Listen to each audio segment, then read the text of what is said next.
morning. Today is Saturday, February 24th. We don't have any birthdays that anybody's told me about. We don't have any anniversaries. So no singing, but that doesn't mean that at some point I might not break out in song. I just might. You just never know.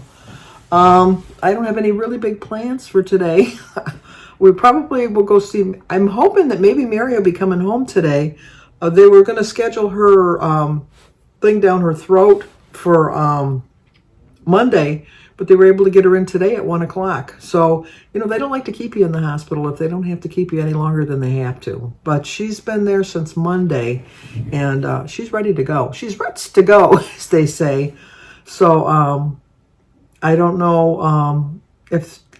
I think that if something turns up, then she's not going to go home. But I don't know. It just seems like... I feel like she's going to go home today. But thank you for your prayers and everything. I really appreciate it. She's got a long haul, a long road ahead of her, that's for sure. I'm hoping she gets strong enough to go to Alaska with us because she does plan on going with us. We're going to look into getting a wheelchair for her. Isn't that sad? I'm 73, she's 66, and we're looking to get a wheelchair for Mary. But I know she's just really weak now because she's sick and she's still got a couple months to get stronger. So that's our hope, that she gets strong enough for that. And, we don't have a problem pushing her around. And we're going to 3 ports. We're going to be gone a week. So that means that 4 days we'll be on the ship. So, and Mary loves to gamble. She got that from my mother. My mother loved to gamble. My mother was a gambler. Like when my father passed away, my mother, just didn't care about life. It was scary. It really was scary. My mother was 58. My father was 58 when he passed. And she went to Las Vegas. Viva Las Vegas. I told you I'd break out in song. But because my father was a union rep for the local 704 for the sprinkler fitters that he belonged to. And they used to go on really great trips all the time that the convention would pay for. And one of my mother's favorite trips was when they would go to Las Vegas because, like I said, my mother was a gambler. And she went there, not right after my father passed, but like probably a month or two after my father had passed. She had gone. I don't know if it was something that they had scheduled that they were going to go anyhow or what. I don't have a memory of that. That really didn't concern me at the time, so I didn't really, go into their social life to see what they were doing. But so my mother did go to Las Vegas, and my mother was like, she was not one of these little old ladies that sat at the slot machines, put the coins in and pulling the lever down. Oh, my mother was like, she was at the tables, whether it was blackjack or craps, or she was at the tables. She was playing to win. Let me tell you. It was always cute. It was always kind of, I had a little whistle there. It was kind of cute because my mother would go, let's say she would go with $500 and she won 100 somewhere along the line, but she lost all $500. She would always come home and say, I won $100. Not that she lost 400 because she went with 500 to start with, but she always had that optimistic view of like, I won. But she had gone there and she just didn't care. She just didn't care. And she never was a conservative gambler, to say the least. But she threw caution to the wind, let me tell you. She won so much money just gambling because she didn't give a crap. She really just didn't give a shit. But she won so much money that they comped her into like a suite at the hotel. And you gave her all, like perks that you get for big gamblers. And when she came home, she paid, because my kids were attending private school, a Catholic school, she paid their tuition for the next year. She bought things for all of us. We got like extravagant gifts and stuff like that because she won so much money. And then they kept saying afterwards, they kept sending her vouchers to come to Vegas. Like they'd pay her plane fare and everything. So that'll give you a clue to how my mother was throwing abandon. She just threw it to the wind. She didn't care. And then afterwards, she just kind of calmed down a little bit. But it was just, she just threw caution to the wind. And it was just like she lived her life like her life should be led. Just, at the beginning when it was like, it's always hard when you lose someone that you love. But she learned to accept that. And she just didn't let things stand in her way. And she just lived the rest of her life living it the way she wanted to live it. And I've just reached that point now too that I just want to live my life and enjoy it, and just stay on track, just keep on going, and realizing that nothing's going to stop me. It really, like even my mindset sometimes stops me. It really does. But I still am tracking to give myself. I have my book. I got this on Amazon. It's Clever Fox. I think I paid like $25 or something for it. But it just, it shows you all your stuff. It shows you like your calories, your carbs, your fats, your fibers, your proteins, and then you can figure out your body weight and how much you slept and how many fruits you ate and things like that. So this is really helping me. I still track on my phone, just because it's just easier to look up the points. For the most part, I know how many points everything is, and I do try to stay within point value. Not eating out for Lent is proving to be somewhat of a challenge, but one I'm willing to accept. I do plan on going out for a sibling dinner at a restaurant. I know that I said I wasn't going to eat out at all through the Lent, but I just consider getting together with my family something that I need for my soul. So I won't order one of my favorites. I'll just order something that's very friendly. That's how I'm making that compromise. So like I wouldn't go to my standby fattening meal. I would go to a very healthy choice. So that's how I'm going to kind of compromise. And it's only one time during Lent. So, and you know what? I could have even, fudged on that because Sundays are not considered part of Lent in the Catholic Church. I could have said, let's do our sibling dinner on a Sunday. But, it's like, it's kind of like when you pretend like you didn't eat that, because you didn't write it down. I didn't write it down, so that doesn't really count. No, you can always find shortcuts. You can always find things that can make you think that's. I'm trying to think of the word I'm trying to think of. You can always, you know what I'm thinking of. Justify. You can always justify any choices you make. But I'm just accepting that this is going to be a long road. I'm texting back and forth with Sparkling Susan, who's moving to Oregon. So she's in the process of building her house and looking for some facilities for her dad, because her dad's going to move with her. So that's very good. And she'll be with her kids and her grandkids. So I'm very excited for her. But, and then with Sue Slims Down, she's got her new home in South Dakota. And she did really well this week. She lost like 4.4 pounds or something. She did really well. And it's just a matter of making adjustments in your life. And I want to make the adjustment to get back on track and just know that, like both Sue and I are just so mad at ourselves because we were so close to being at 100 pounds. And I know I said I wasn't going to keep mentioning that, but you know what? It's in my mind.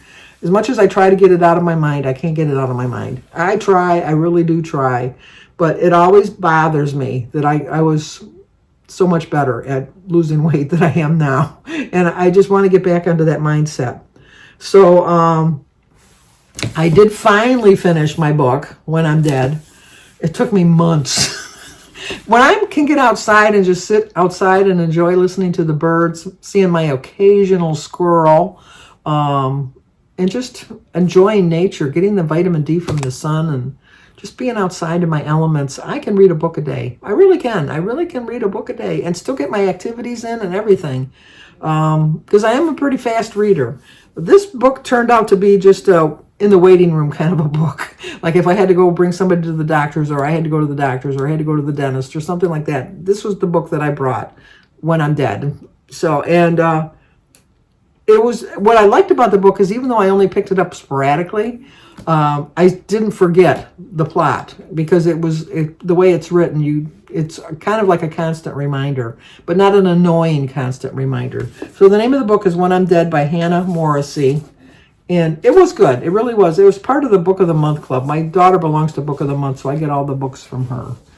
But, but Berta gave me a book that I'm going to read today. I am going to read the whole book today and let you know tomorrow what I thought of it, called Make Your Bed. Little Things That Can Change Your Life and Maybe the World. So I'm going to read this today because I think this is exactly what I need at this point of my journey. And it is 128 pages, so I think that I can knock that out in a couple hours, if not an hour or so. So I do plan on reading that book, and I will let you know tomorrow my thoughts on the book. I woke up last night with my shoulder hurting so badly. I was like, oh my gosh. And then I was so lazy, I didn't want to get out of bed to go get some Motrin. And then I was laying there and I'm thinking, what do you want to do? Do you want to lay here in pain or do you want to get up and take some medication? Because I don't like taking medicine. I just don't like taking medicine. And I tossed and turned and I ached and I hurt and I thought, let's get up. I was not that, I don't know if I mentioned that yesterday, I was not that impressed with the young man that was leading me. The one that did the intake with me, she started off my therapy with me in the morning when I got there. She gave me my, like, I don't know, she massaged it or whatever to get the muscles loosened up or whatever. And then he was just learning. And he was telling me everything wrong. And the one that was shadowing him, well, he was shadowing somebody, or however that works. He would tell me to hold the things a certain way, and she'd come over and say, no, that's not right, hold it this way. And he would say, do this, and she'd say, no, that's not right, do that. And then finally, the one that was, I had him, and then he had somebody following him.